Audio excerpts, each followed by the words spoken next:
I always tell my sewing machine students a simple truth. Standard presser feet don't change how your machine sews. They just help you guide the fabric. But a walking foot, that changes everything. It's a total game changer, and today I'm going to show you exactly why. In this video, I'm going to show you how to install and use walking feet. Unlike a standard sewing machine foot that easily snaps on and off, a walking foot bypasses your sewing machine's feed dogs and takes control of the movement of the fabric. This is a straight walking foot, so it's going to sew in a straight line. And this is a circle walking foot, also called a flower stitch, which will move the fabric into a circle while it's sewing. They may look a little intimidating, but they're actually very easy to use. So let's jump right in. The first thing you need to do is disengage or lower your sewing machine's feed dogs. This is so that your machine won't control the fabric. Pretty much all home sewing machines have a control on the back, right about where your bobbin casing is. So turn your machine around the back here, and you may need to remove the accessory compartment, and then you'll see this toggle switch. The triangles show the position of the feed dogs. This is up, and then this is down or disengaged.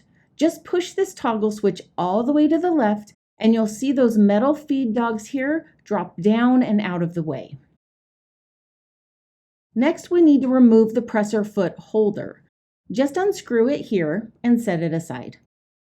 Now we can install the walking foot.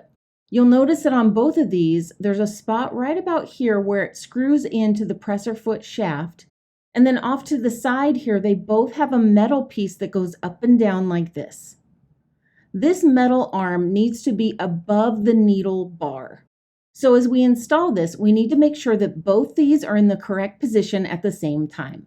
It's a little tricky to get it lined up, so I'm going to line up this spot here where the hole is for the screw, and then at the same time, I'm going to lift this metal up so that it's up and over this screw here. This is called the needle bar, and you'll want the metal to be above this, so that as the needle goes up and down, it makes the walking foot engage.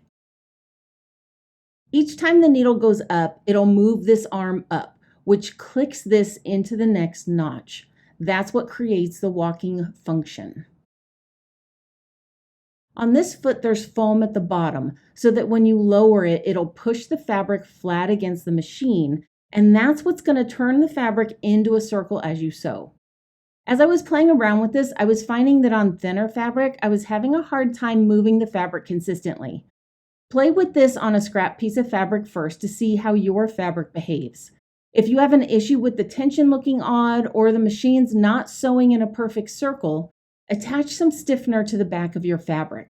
You can use fusible interfacing or, like I did here, some tearaway embroidery stabilizer. That'll keep the fabric running smooth under the foot, and then you can just tear it away when you're done. The foot adjusts the size of the circle by unscrewing it here and then moving this over smaller or larger. You can also adjust the position of your needle on some sewing machines so that it's all the way to the right, and that'll be the largest circle you can sew with this foot. I would love to hear what you think of this weird foot and what projects you think you would like to try with it. Happy sewing!